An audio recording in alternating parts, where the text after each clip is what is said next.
Okay. Well, welcome everyone to another Alumni and Management Series conversation. The AIM series is designed to provide our audience with a targeted conversation featuring a Monmouth University alumnus working in a management capacity in the professional world. What you learn from listening to the AIM series speakers is closely aligned to what you might learn from a professional development seminar when you are working full-time in your careers. So the Leon Hess Business School is happy to provide this programming to help give you a head start on the competition. Before we get going, I am happy to welcome the Dean of the Business School, Dean Devasagayam, with some opening remarks.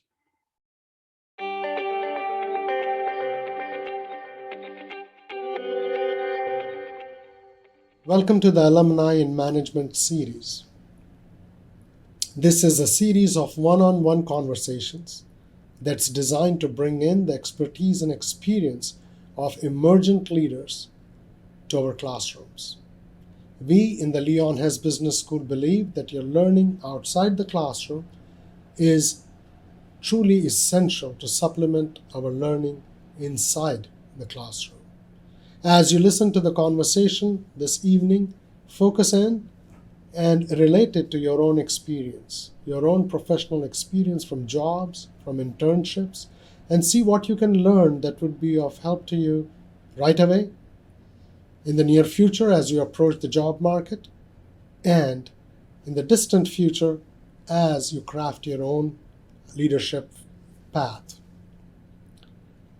My thanks to Professor Palazzolo for organizing this event. I must mention that he's a proud alum of Monmouth himself. My thanks also to the alumni for bringing in their expertise and experience, sharing it with us so generously, and most of all, for the time and effort you're putting in to giving back something to our institution. Thank you. Finally, I thank each one of you for attending. I hope you learned something new today that you can apply beginning tomorrow. Enjoy.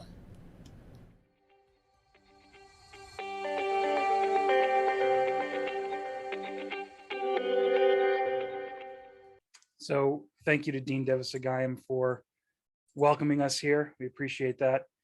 Tonight, we welcome Paul Salvesen to the AIM series.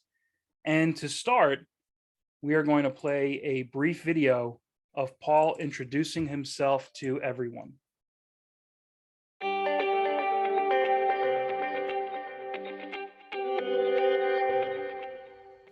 Hi everyone, my name is Paul Salvesen. I graduated from Monmouth University in 2008. What initially drew me to Monmouth was certainly its ideal location along the Jersey Shore, combined with its beautiful campus and sense of community. Since I've graduated, I've gained an appreciation not only for the top-notch education I got at Monmouth, but also the practical experience I gained from my time there. Since graduating, I've worked in real estate finance for about 13 years over a variety of different roles, and the ability to adapt is very important, and we'll speak more about that during the session. I currently live in Shrewsbury with my wife and 2 kids, and we're still proud season ticket holders of Monmouth basketball. Look forward to meeting everyone soon.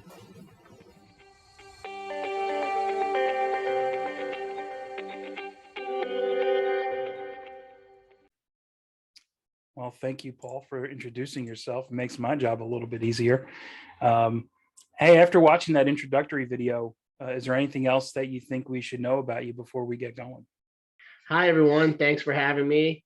I wish I was back on campus in person. It's been a little while, but I'm still happy to do this virtually. It's amazing what the business world has learned about really using technology over the last 2 years with COVID and having to adapt. So certainly I'm getting comfortable with Zoom, Microsoft Teams, all that stuff is second nature now. So you guys coming into the business, you'll have a step up because it took the banks a little while to learn how to use it. So Monmouth was the only school I applied to. I was from North Jersey. I lived in Morris County. One of my good friends came down to visit. Maybe I was a sophomore or junior in high school. And she came back and an instant messenger says, "Hey, I was visiting the school called Monmouth. My sister goes there. It's beautiful. You should look at the pictures."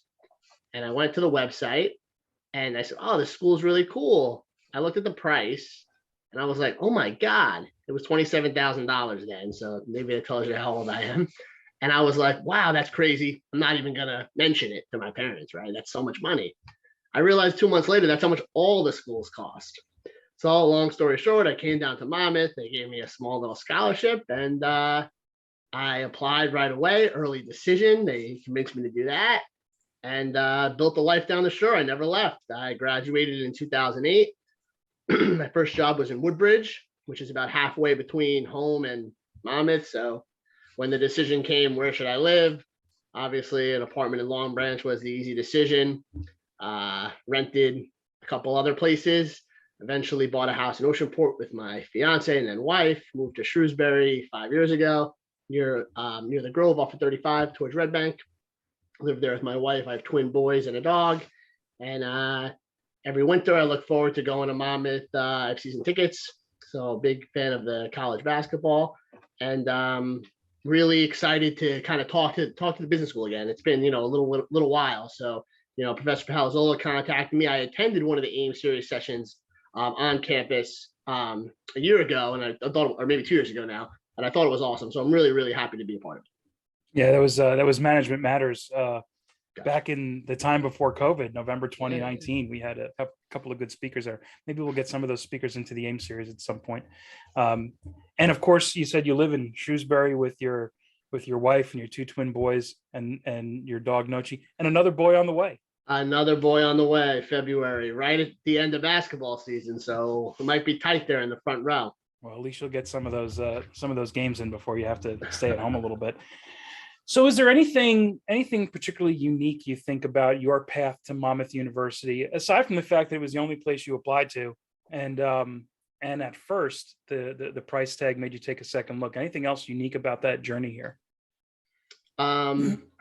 Yeah, I guess so. I mean, my parents, my dad was an engineer, he's retired now, had a good job my whole life, but he didn't go to college, and my mom didn't go to college. So I was kind of set to pave the way, as far as they provided me with all the support I needed, but they really didn't know where to start, right? It's not like, oh, go look at my school. Even as far as a major, that wasn't really something they really even understood. My dad has, through his career had a lot more like the informal certifications. He did take some associate's classes, but so I really had to kind of learn that.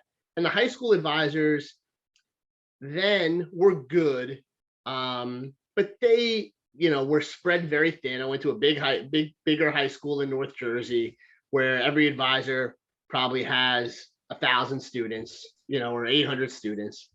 And, I felt that they were, again, if you had a question, they could answer it, but really I had to kind of figure it out. And my path, as far as once I knew where I wanted to go, as far as my course of study, came from an AP class I was taking, and I had a summer reading assignment to read, forget the name of the book now, but like psychological studies in business. It was about all these classic studies, and I hope you guys are still learning in class because they're really good, about when they changed the lighting in the factory and the productivity went up, but they really didn't change the lighting, right? And there were so many of those. I'm like, this is fascinating. If I could really learn this, I could really get a value out of college. I really think I could translate that into a career.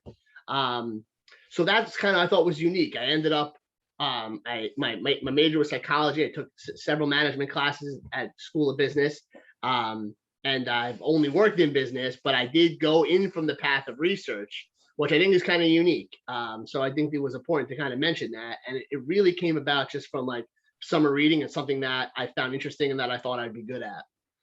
Yeah, I love that. I always tell my students that you generally find that your major may not lead you on a direct path to a career. It's usually more circuitous than that. And your example certainly is a good one with a psychology major and then finding your way into real estate. And I give them my example, and I tell folks I have an English degree from Monmouth University, and almost immediately started working in real estate finance and have been ever since I graduated. So is there anything else that made you choose that psychology major? What else drew you to it besides maybe that initial reading? Yeah, I thought it might be something different in business. I didn't know this at the time. But sort of the general business skill, it's hard to be the best at it, right? Like if you take a general topic like accounting, like money management, like insurance, like all kind of things you learn in business as major categories of the corporate world, it's very hard to dominate that category. So how do you navigate success, right? It would seem impossible. But if you can find a little bit of a niche or a different angle, it can sometimes get you the exposure, into a solid career path. And I think I saw research and analytics as that angle. I always was good at math. I always did very good in math classes. I always scored well. I got like 4 wrong on the SATs in the math section. And so I knew I would end up in finance, or maybe not tax type of accounting, but in some type of financial analytical role. But I thought the path of really understanding the high level and the process might give me a little bit more of an edge than just knowing numbers, because so many people know numbers. I love that nearly 20 years after taking the SATs, you can brag a little bit about your math score. Good for you, Not that Paul. many wrong. So you mentioned career path. Let's talk a little bit about your business experience. Many of our students are working part-time jobs. We have students that work full-time jobs. Most of them have had some sort of summer work. They engage in internships right now during the semester. How did you start in the professional world? Take us along your career path. How did you start after you graduated? So professor at Monmouth. So by junior year, I had done my thesis in psychology. So I was kind of a step ahead in that. Well, maybe let's talk about this a little bit first. Sure. High school, I was an above average student, but just above average. Early college, I was just slightly above average. I really, by the end, was a very, very, very strong student. And I think it was because I was able to navigate things I was interested in with things I was good at and combine them. And I think if you can do that in school, it's great practice to do it at work, and it just makes life much easier.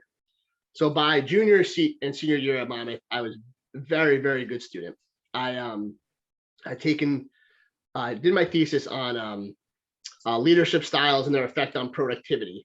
And remote work was like the new thing then. Now this would really be an interesting study to redo.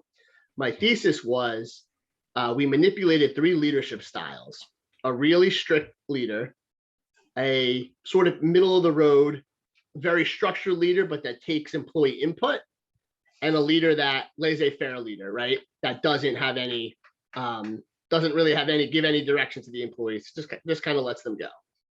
The famous study that tested those 3 leadership styles, you might also be familiar with. It's they're autocratic, democratic, laissez-faire leadership styles. It hadn't been done since 1939. At the time, it was only done with men. So they had never even done it with women.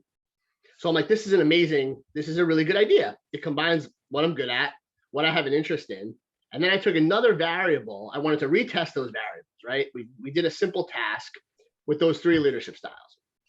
Then I wanted to test another variable. After the strict leader gave you the instruction, they were going to leave the room, and you were left to, complete the task without the leader there. And the hypothesis was that while the strict leader, when they're present, is likely the most productive, in a remote world, the middle of the road leader, who gives the employees some authority over their decision making, is going to be way more productive, because all the time when they're not in the same room, or they're across the country, or they're on the phone or a teleconference, then it's going to make a big difference. And sure enough, that's what we found. So I did that study in my junior year, taking business classes. One of the business professors, I was very well prepared for like a human resource type job at that point, right? I had a lot of business classes, finished the psychology major, did my thesis in business. So one of the professors got me involved with the Society of Human Resource Management. I went to a breakfast at Branches in Long Branch, right by ShopRite, and West Long Branch, and I got offered an internship, and it was great. It was going to be like a 3-week thing. I stayed there for 6 months. Had an office. Actually, the biggest office I've had to this day was that internship, and that kind of got me on. Oh, the company I guess I should talk about it. They did so like when Home Depot, one of their departments, like the seasonal one that has Christmas stuff and then grills, like their employees can't change all that stuff out. It's like it's too much to manage, right? They use another company to do that, and that's what this company did. They would assemble the sheds and all that stuff. So it gave me a little bit of taste of corporate retail. Saw that probably wasn't for me, but it got me in an office. It got me analyzing data. I did a lot of compensation and benefits. I was actually pricing out different benefit plans at the time. Got me looking at corporate budgets. I worked pretty closely with the controller, and that was my first internship. And what I think I heard there, just to reiterate for the audience, which is primarily current business students, you got that connection by talking to one of your professors, and your professor leading you to that breakfast. Ultimately, yeah. I mean, yeah, correct. So a little lesson to be learned for all the students out there. Talk to your professors. They know people. They know people who might be able to get you internships that might lead to jobs. So let's talk about how the internship then led to your current profession. How do you transition from doing the work of that internship to ultimately what your next step is in your career?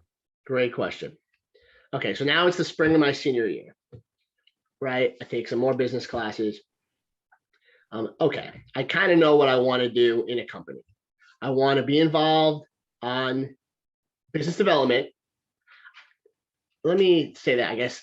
I think and maybe I don't want to get ahead of the discussion, but I think a key, if you really have a dream industry in mind or a dream company in mind, I've never worked for a massive company, and we'll get into that, but like if you want to work for, I don't know, the NFL or like some huge company, that's just your dream to do that. Almost always the easiest and best way to do it is through some type of business development or sales. It might be a lower salary, but typically those jobs have a lot of turnover. So if you can be motivated, it's a really good way into an industry. And I didn't know that as much then, but I had a little bit of an inkling that I kind of wanted to be on the growth side of the business, analyzing revenue and helping companies be profitable. So I felt that I could apply those skills. I felt I didn't have any industry experience yet, and I could apply those skills pretty much anywhere. I did a little retail, corporate retail, and so I always had an interest in real estate. So I said, well, if I have this sort of skill set, again, it's not much yet. I'm 22. I never really worked. I only worked for like 6 months. But everyone that I've met through the job and even clients think I'm pretty good at it. Let me go for an industry that I like. Hovanian, at the same time, K. Hovanian Homes was the second biggest home builder ever in New Jersey. Came to Monmouth and did a little, I don't know if it was in a class. I think it was in a class. Came and spoke. And I'm like, oh, this would be a cool company to work for. So I applied there. And I forget what happened, if they filled the job or it was just sort of an open inquiry.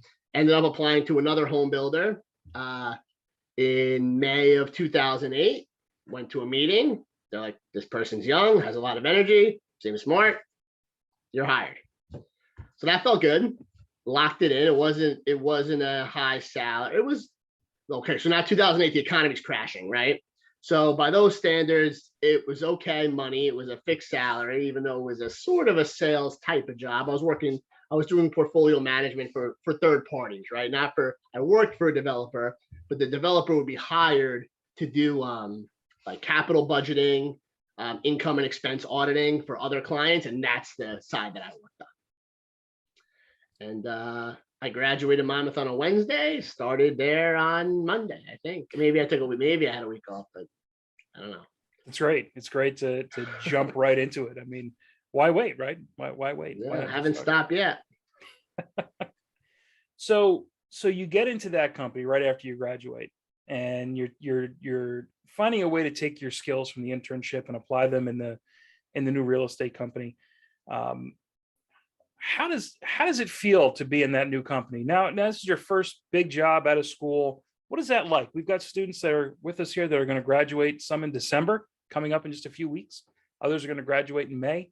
What should they expect when they get out there in that first big job? You should expect that no matter how good your education is, it's in theories of business function, right? So you get to a company, if you're paid attention in class, you hopefully will understand this is how this company does accounting. this is how this company does sales. This is how this company does risk management, human resource management. But jobs are like tasks, right? Jobs aren't really like that. Jobs are, what does my boss do? How does the company make money, right? And I don't want to jump ahead again, but really the key is when you work there, it's getting comfortable socially is important, right? Socialize with older people. That's always a skill that I've had. I'm the oldest of my family, but I have older cousins. My parents are much younger than their siblings. So I've always had like good older social skills. And that's so important when you're an entry level employee. Like to this day, I go out once a quarter. I take like 2 70-year-old women I used to work with out to dinner in Red Bank, and like they love it, right? And I've always had relationships with that. And it's helped me so much with learning little things. I mean, I have a more sophisticated background than maybe a clerical worker that's worked 20 years in a business as a banking assistant, but they still know things that I don't. So if you can get along with them, it really can help build you to be full service, right? Like you want to be in those high level discussions in your company, but they don't happen every day. You also want to be the person that says, hey, you know what? Paul gives pretty good input when we need him, but all those other days he's justifying a good salary because he's working. He has a function. He understands how we make money and what his role is in supporting that. So that, I think socially first, it sounds weird, but like get into the culture. And then you have to figure out, and your boss is the key to that, how does the company make money? And what do they need? Who do they need to make money? And what functions do they need to make money? And is it possible I can do one of those functions soon? That's so key. If you're in an organization for a long time, you don't know how the company makes money, they're giving you a gift by paying you because you're really not bringing value. It doesn't mean you have to be the most important person. You can be nearing retirement and want to take a lesser role, but you have to understand what your role is and how the company makes money. This is the most important thing. One of the things I always try to encourage my students to think about is, how do you get paid?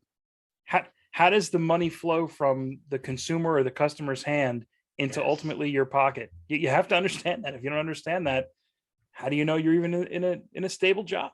But you make an excellent point about socializing with the folks who've been there for a while and learning how they've gotten to their level. And I think you probably have an interesting view now because you did that years ago when you started your career, and you probably have seen young people come into the companies you worked for. Do you think that is a common thing for the young people you've seen? Do they mostly try to go out of their way, or do you think it's an uncommon trait? I feel like in a big organization, you have a disadvantage. When you're bringing in, when you have 400 people under 30 in your company, it's just by nature, they're going to form a group. They're going to mostly socialize with themselves. When you work for a boutique or a smaller company, you don't have that. There might only be one other person. Like, I think when I started working, like if there was a 29-year-old there, they were like, cool, like that's as young as I got, right? That was just the time, right? But so I had to do it by necessity. It's much harder if I worked for, Mars Candy, where they probably have, when the economy is good, they might hire 275 22-year-olds. Then it's tough. You might not see a 45-year-old ever, right? Aside from maybe a couple of bosses. So, but make the effort, because that maybe makes you stand out in an organization like that. Again, I had to do it by necessity, but it still is valuable, whether the company is big or small. So you're doing all these things in the company you work for out of college, which is not the company you work for now. Correct. So maybe take us along your career path through that company you worked for initially, and then how that led to the job you have now. Great. Yeah. So your first boss is more important, I believe, than your first company. My first boss was a smart guy, different than me, way more introverted. He, about 10 years before I got there, had brought in one of the company's biggest clients, which it's a large corporate blood lab. It's been a long time, but I got to watch this non-disclosure. Large corporate blood lab. That was a big customer, and it's all relative, right? But at the time, that customer was paying him $150,000 a year. So I was expecting just that customer. I see these pictures on the wall in the conference room, these huge buildings. I go, what do you do for this company? Are you finding them their big 100,000 square foot lab in Teterboro? Well, I'm really narrowing down who it is now. Do you finding them their 100,000 call center in Dallas? He goes, no, I'm not doing any of that. They have a big national broker for that. What I do are those little 1,000 square foot doctor's offices where you go and give blood. Nobody knows how to do that. Nobody understands that you have to listen to the salespeople and what doctors are going to send people into the facility. That's how they make money. And they have to, based on what the sales projection is, have to renovate the office. And they have so many dollars to do that. So you have to listen to the designer and say, hey, they only have green carpet. Let's only buy green carpet and it will be cheaper. And then you have to talk to the mom and pop landlord and say, hey, this is a New York Stock Exchange traded company signing this lease. Maybe you can get better terms. Because no one else in the world wants to do that. And I'm doing it for 1,000 sites. Wow. So if a site's on a 3-year lease, that means 300 times a year I'm making a deal with them. And I was like, wow, that's fascinating. Now, that might be 1 in a million. I never in my life had a customer quite like that. But it got me to understand you have to do what other people either don't want to do or don't know how to do. So that was one really important lesson. The other important lesson was, and I have to be jaded by the time, as much as you try not to be, the economy was awful.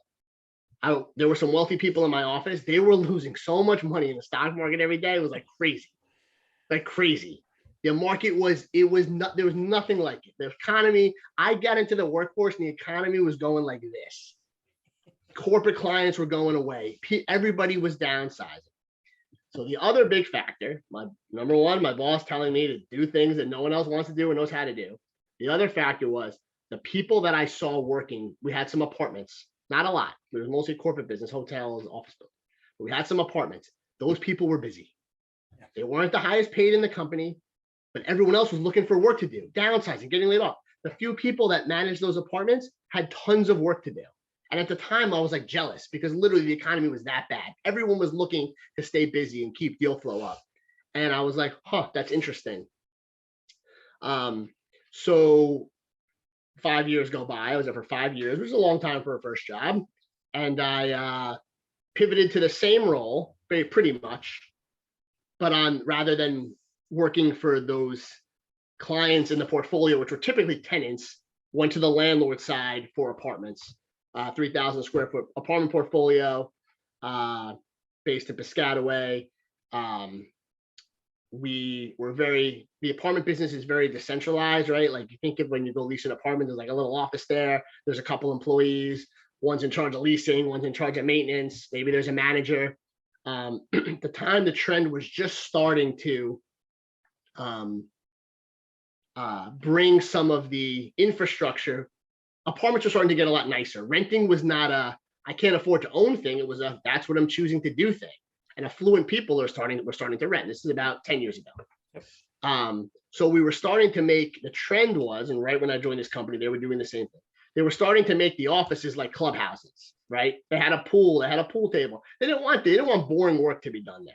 They wanted, a couple, younger people that were friendly to give a tour with a big flat screen TV on the wall. And they wanted all the work to be done in some back office in suburban New Jersey. And that's where they wanted the money. They wanted all the money to go there. They wanted all the leases to be audited there. And they just wanted the clubhouse for fun. And that trend is held up. But that was happening then. And the job that no one wanted to do was, again, I had the experience from those 1,000 doctor's offices a year, was audit the leases that were getting signed, make sure that the proper rent was entered in the billing system, make sure the rent was collected. Nobody wanted to do that. And they're like, hire whoever you need. I'm like, great. We built out a team. We were collecting $3 million a month, and it was the most steady job you could have. Was I ever going to get rich doing that? No. But I loved going to work every day, and I never had to worry. Through those years while the economy was improving, I never had to worry about anything. Sunday, everyone's stressed about work. I knew I had tons of work to do. I was stressed by my volume of work, but I never was stressed about where the business was coming from. The business was always there. Every month that was the bills went out, eventually became online and the portal and the phone, and that money came in, and it was, you would have thought the people that were touching the money, me and a few people, you would have thought we were the most important people in the world, even to the millionaires in the office, because all that money was coming across our computer. So I did that for 4 years from that point. So now I'm about 10 years into my career at that point. Good example of what you said earlier. Know how your company makes money, know how to do things that other folks aren't doing, and do it and make yourself valuable to the company so that they want to keep you around and they want to give you more responsibility and pay you more for your efforts. So that's a good lead up to where we are today. What does work look like for you today? What are you doing? What is it? What's a day like? I happen to know you're joining us from your home office. Is there a lot of home office stuff going on? Are you going to the main site? Give us some insight into what goes on in Paul's work life today. Sure. So I had my little crew that I built out over. I was there for like 5 years, another 5 years, and we go out to lunch. Out to lunch, and one day I was driving back, minding my own business. The last thing I wanted was a new job. I had the best setup ever. Sure enough. So what happened is I worked a lot with the site staff. They would leave sometimes and go to big other apartment companies. Almost always I would get a call. Hey, Paul, we love working with you in the corporate office. Do you want to come work for X, Y, and Z company? And almost always I would say no. One time though, the person was like, not that good of a worker, nice guy. And not only did this huge property management company bring him back, one of the biggest, I'd say Greystar was one of the biggest property management companies in the country, bring him back, they promoted him. And I'm like, this guy was terrible. They brought him back and promoted him. I'm like, if they want me, I'm like, I could probably run that company. So only one time ever, I said, oh yeah, they had listed a job in Manhattan. And I said, the recruiter lived, I wasn't going to go to Manhattan to interview, but the recruiter lived in Middletown. So I said, you live in Middletown, I'll take you out for breakfast in Red Bank one day. I'm busy, and nothing ever came of it, but I guess that recruiter had my name. She calls me up and goes, hey, there's a company starting up in Manhattan. They are building out a value add fund, basically, where private equity fund. We could spend a whole time just on private equity structure. So, but I'll try to touch on it as I go through. Sure. Private equity fund. They have some investors. What they do is they basically create density, right? They take a property that already exists that maybe has a bunch of big 1-bedrooms for $5,000 a month in Queens that no one wants, and they make them 3-bedroom studios. They make nice common area, and those 1-bedrooms, each bedroom in that now 3-bedroom is renting for $1,900 a month. So now they're making $5,700 on rent. They're only paying $5,000. That's their business. Wow. So whatever. So I'm like, oh, that sounds really cool. Money was way more because it was in Manhattan. I'm like, I don't know, whatever. So I go meet one of the principals in Hoboken, and I was like, oh, nice guy, whatever. I'm like, but there's no way I want to do this. He goes, please just meet my brother, whatever. He's the boss. I meet the brother. They make me an offer. I end up like an idiot leaving my easy job in New Jersey to go work in Manhattan. And honestly, it worked out really well. The business model I had was very broken. We brought an executive in who had done density projects in student housing. There was maybe 30 people in the company. She saw that I really was very strong. She had brought an investor with her, and we have a little fund now, and we basically raise investment. How private equity works is just real quick. If you're buying a building for $10 million and the bank's giving you $3 million, the bank's giving you $6 million, that $4 million gets broken out by the percentage of ownership. So if someone gives you $1 million, they own 25% of the building. Someone gives you 400,000, they own 10% of the building, right? If you give those investors a set return, like 8% is common, the company gets to keep 30% of the gain. So all the cash that the company makes, the fund gets a management fee, but all the cash that the company makes goes back to these investors. Once they hit their return, the fund gets a cut. That's an important structure to learn because it's not just common in real estate. It's almost how every big company is. You're watching CNBC and they say this company was acquired, mergers and acquisitions. That's almost always the structure. Preferred return, what they call promoted interest. Like, I don't know if they teach that a ton of that in undergraduate, but it's really worth like watching a couple of YouTube videos about it. It's how almost every business is structured. Yeah, there are some courses that do touch on that. I don't know if don't know if they touch on it in the depth that you would know from your professional experience. So, having you share even that much with the students is good. And hopefully the students are absorbing that a little bit. And like Paul said, look up some YouTube videos on it and learn a little bit more about it, because it is the predominant structure out there when it comes to ownership of companies. I also want to just highlight on something you said a little while ago, which to me is an informal pursuit. So think about Paul's story. He informally pursued a recruiter. He actually recruited the recruiter and got his name out there. And by that informal pursuit, and then through a breakfast here and a conversation there, wound up at the company that he's at now. So maybe take us into the company you're at now. What does your function look like today? Okay, so we're a small boutique fund. So I took some classes at Cornell, got my graduate certificate in accounting, and they had an operations person and they had a acquisitions person and needed a finance person. So I'm the only finance person. I'm not entitled as a CFO because we don't do that. But I'm just me. It's just me as a finance person.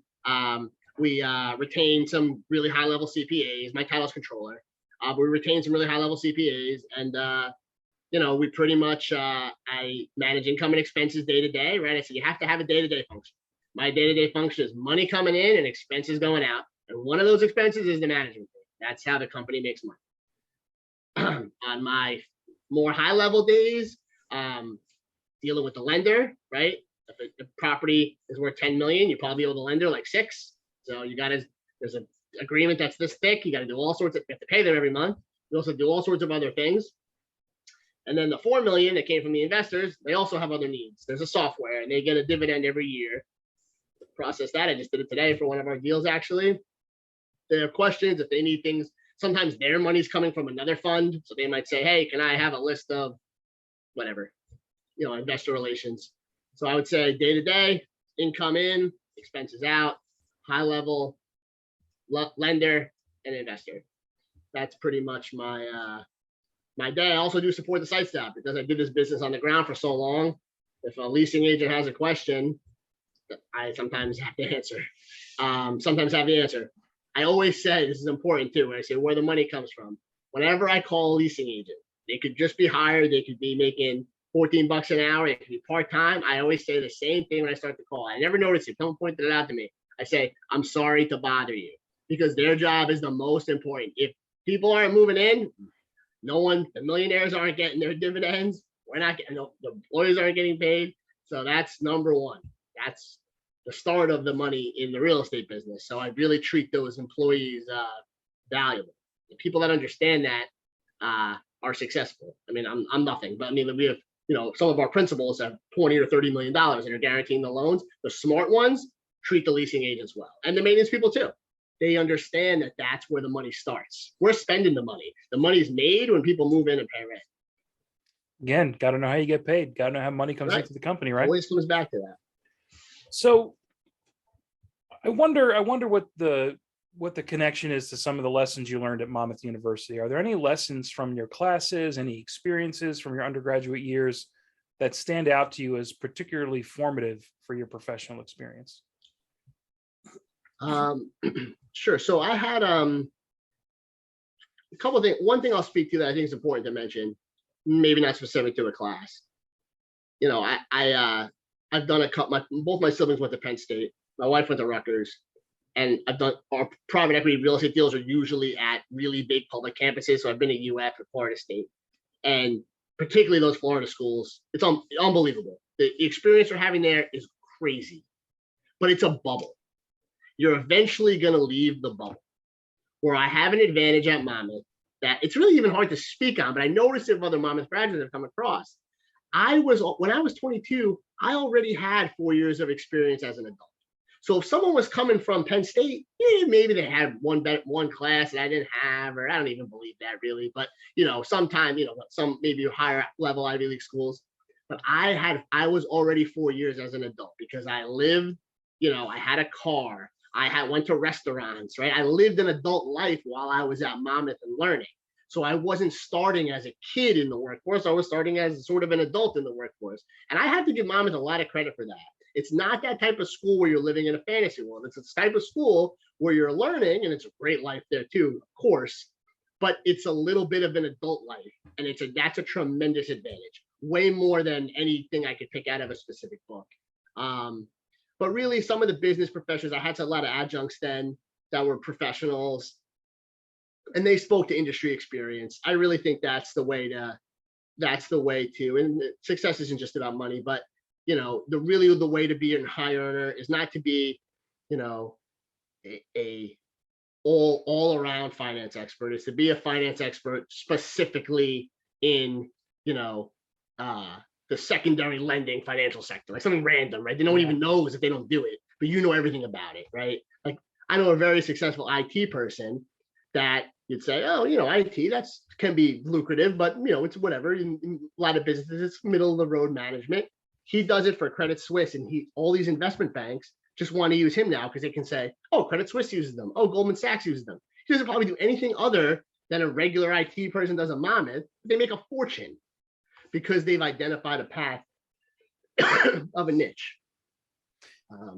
Very interesting. I love your comment about, other folks may get degrees from the bigger, larger universities that may have more name recognition, but you took the same classes and you learned the same stuff, and you learned it in a setting where you're right. You really do have to live an adult life to some degree because you're not in a bubble. And as you know, Paul, I've been to over 125 college campuses in the last couple of years, and I've seen that bubble, so I can validate that for you, for everyone listening. It is true. Some of those massive campuses, they literally exist on their own in the middle of nowhere, where you drive into their campus and there's tens of thousands of people who are all built around that campus. And then when you drive away, there's nothing for dozens, sometimes 100 miles or so. So good observation. Are there any classes or any professors that stand out to you from your time at Monmouth? So I would have to mention Dr. Mosca because he got me that internship we were talking about. I also did, after I did my thesis, he found that so interesting, even though it was under psychology. He found it so interesting. He goes, you need to expand on that and do an independent study, which I didn't even know. I hadn't really thought of that. I didn't even really know that was a thing. So I did an independent study also in the business department. Sorry, did I freeze for a second? No, you're good. Sorry. I did an independent study also in the business department around a similar topic. So that was, again, a really great experience. I'm trying to think of specific adjunct names. I'm sure they've came and went, but I did have some good relationships there that I felt were helpful. So a lot that had worked for smaller companies that really were able to tell their students to understand, the dynamics of their organization and apply their skills to it, right? No one, don't tell someone that's done it for a long time or a business that's existed that everything, but tell them what you know how to do and find out what they need and mesh that together, right? That's really the key. So are there any particular lessons that you may remember from the university that you recognize you use in your work life now? It's a good question. Yeah. I think I took a team building and effective coaching class at Monmouth, and it was a very what I liked about it was the assignment. I felt like sometimes in college, right? It's like you're kind of rushed. Your schedule was tight, right? So it's like, learn this, do this right now. That class, you were able to kind of take a step back. It was almost, we were always in teams, and it was almost always the team that reacted first, almost never won. And it really taught you that talk to your team, take a step back and come up with a plan. And it's really effective in business too. The other thing I would hit on that is Monmouth had at the time a very good entrepreneurship program. And I felt like those principles, I took that class, those principles, I haven't really started a business in the same way that class was structured. But if you can apply those principles to your career within an organization, also very successful. Those principles are universal. It's not just, I'm going to start a business that makes cups and sell them, right? That, of course, but you can apply the same supply and demand, the same organization skills within your career. And I think that could be incredibly valuable. If those classes still exist, they were pretty good. They do. In fact, we've built out an entire concentration in the management and leadership department specific to small business and entrepreneurship. So we've leaned into that one quite a bit. Maybe you could spend a minute or two talking to the students about what you think the economy is going to look like, let's say 12 to 18 months out. So you talked about what's going on out there right now. As I mentioned, many of our students are getting ready to graduate either in a few weeks or a few months. We know it might be difficult for them to find a job in the next couple of weeks, but what is the economy going to look like in your perspective a little bit further out? What is their work world going to look like? So we're looking to hire some corporate like admin positions that are remote, and we're having hundreds of applicants. Wow. Like we don't even know what to do. Wow. But we can't find anybody to work in person, right? Or a function that has to be done in person. And again, maybe those are maybe in my industry, the wages can be actually pretty surprisingly high at property location, but maybe that's not the focus of a typical college graduate. But I would say it's a really good time. Like I was saying, like sales can be your in to a dream industry or a dream company. Pretty much I'm sure your dream industry or dream company needs someone to do some job now. And I'm not saying you're going to do something that is totally unrelated to your skill set or degree, but it's probably one of the best times in history to do just some job to get into an organization where that would maybe otherwise be impossible. People really that are looking for, those really big companies that you could grow with for your entire career. So I would say, that's it. Be cautious, ask questions in an interview, make sure the company is as good as you as far as their stability. It is a little rocky right now. But it is, I think there's also a great opportunity. Again, maybe the economy is going to putter for 2 or 3 years, but what a great time to learn. And what a great time to learn in a dream company that you would love to work for. Because I feel like, it might not be the perfect job, but it might be easier to get a job than it's ever been. One of the critical lessons there, Paul, I think is sometimes it's more important to get a foot in the door, because once you're inside, you can kind of build your own professional profile with the people around you, doing all the things you talked about a little bit earlier, meeting with folks for lunch and being available and learning from the people around you and making yourself valuable to the company. So really good advice about getting your foot in the door. Maybe you could talk for a second about if you have any advice for the students about being a student. They're in the final throes of it here, some of them, although there are some. I'm looking at the attendee list. There are some folks here who are in their junior year. What is your advice to them about being a student? Junior year, take it every second. I don't even know. I mean, it goes away and it never comes back. It's a dramatic change leaving college. Obviously, I think probably everybody knows that. It's a dramatic change. There's a subtle change that happens 3 or 4 years out of college that's even more different. The post-college, workforce is an adjustment. Even coming from Monmouth, again, where I say most people coming out of Monmouth are living an adult life already. So I don't feel that it's in a bad way, but it is an adjustment. Once you kind of get through that, work life is great. I mean, I think business students, hardworking people, work life is very good. Then kind of a couple of years in, it gets then like more real life sets in. Before it's just college with a little bit more money. Then kind of it changes again. So I think just one thing I would say, just personal finance wise, people that start with, and I hope a lot of Monmouth students do, start with, let's just call it an adult income, like a full-time salaried income at 22. Your expenses are going to go up at a faster rate than your income. If you start making $10 an hour, it's like, now while that stinks, it's likely your income and expenses are going to increase at the same time. If you started a good salary out of college, your expenses are going to quadruple way before your salary does. So just be conscious of that and talk to some people that you trust about how to, structure your financial career, right? Your career is just the career that you talk about in college, or we've been talking about the whole time, is how you earn wages, right? You earn wages and you pay tax. Your business, your brand is your whole personal finance picture. So don't lose sight of that either. I know early on, early on, right? You want the best job and you want to make the most money, but how you save is important too. So just don't those critical years, those first years are very critical. So I'd say just to kind of keep an eye on that. That would be my advice for a graduating professional. So I asked you a little bit earlier if you could relate some of your classroom learning and classroom experiences to your post-Monmouth life. Sure. You gave us some good thoughts there. What about the overall undergraduate experience at Monmouth? So let's take it outside the classroom. Is there anything that stands out to you about your undergraduate years outside the classroom that you found to be particularly formative in your post-Monmouth life? Yeah, I think Monmouth's housing structure, right? And most people don't live on campus.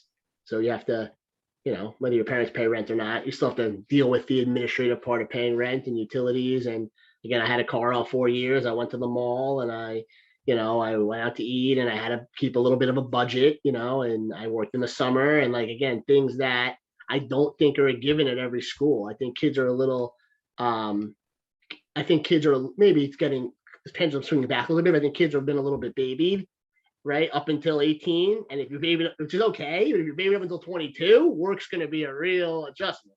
If by 18 to 22, you can kind of take on that, yeah, I live on my own, right? And not just I live in a hotel basically, and I don't have to do anything, right? But actually, I really live on my own. That's, I think, is so formative at Monmouth. Just the environment of that. It's a beautiful campus, but it's not like a huge campus that you're only on the campus, right? You go to the beach and you go to the store and you go, you live in a neighborhood. You have to kind of do neighborhood things. I had to take out the garbage and do laundry and things that you do as an adult. So I think that makes Monmouth, I think, is really a huge, maybe people don't think that's a strong point of Monmouth, but I actually think it really is. Great. So just I have a couple of more questions. So for example, you just gave us some good advice a little while ago about how the students can prepare for the professional world through being financially prepared for it. What about as young, brand new employees in the professional world? Do you have a word of advice about what the students should be aware of when they start their jobs coming up here in the next few weeks or months? So I've worked for now we talked about switching over to the smaller fund. It's been 4 years now. We have an office in Manhattan that we use to fundraise. We moved it to Miami a year ago. So I've had a home office before COVID, before it was cool. So I think the culture is changing. I think the culture, listen, people have to act professional. I think that's been forever. But I think it's even more so now with the internet and things like that. I don't live with that every day because I pretty much sit in an office by myself, and everyone I talk to on a daily basis I know super well, or they don't work with me. So it's I don't really have that like I did 10 years ago. But just, I think the same respect that you have for your superiors. They say I don't talk about 360 management. You should treat your boss, your superior, the people underneath you, the people above you, the people next to you the same. The people that do that are socially successful. And that's really the most important. I mean, that's I don't want to say the most important thing. That's so important. No one has to give you a reason to fire you. Someone can't say they fired you for certain reasons, but you can fire someone for a reason, for no reason at all, right? If they're just not a fit, right? That's a real thing. So social chemistry is important and act professional. And don't, work is to work. Obviously I've been, in offices for a long time, and sometimes you see people having certain discussions that I'm like, no one's paying you. Don't do that in the beginning, but after you're there a while and you can be the one to say, nobody's paying you to have this discussion. You both sound like very good political scholars, but nobody's paying you to do that. They're paying you to work, so if you keep that tone, that kind of light, friendly, be a likable person, be professional, don't do anything stupid on the internet. All things you have to think about today. Good advice. I actually just recommended that to one of my classes the other day. Hey, you don't have to post everything on the internet because, quite frankly, no one cares. Don't post it. Relax. Take a step back. So the students or the registrants rather submitted some questions, and I think I've sprinkled most of them throughout our conversation. One of the questions I haven't gotten to yet is, what is your favorite Monmouth University memory? My favorite Monmouth University memory? I don't know. I was in a fraternity, so I would have to say Greek week. Greek week and formal, what we call formal season back then. Yeah. Like formal season. So like you go to like you're formal and then like a sorority formal, like you're all kind of in a couple weeks in a row in Atlantic City. So I'd say it's a tie, Greek week and formal season. Cool. And then maybe to wrap up, do you have any parting words of wisdom that you want to give to the students and the other folks who are joining us here tonight? You're starting off ahead of the curve. You did the right thing to go to Monmouth.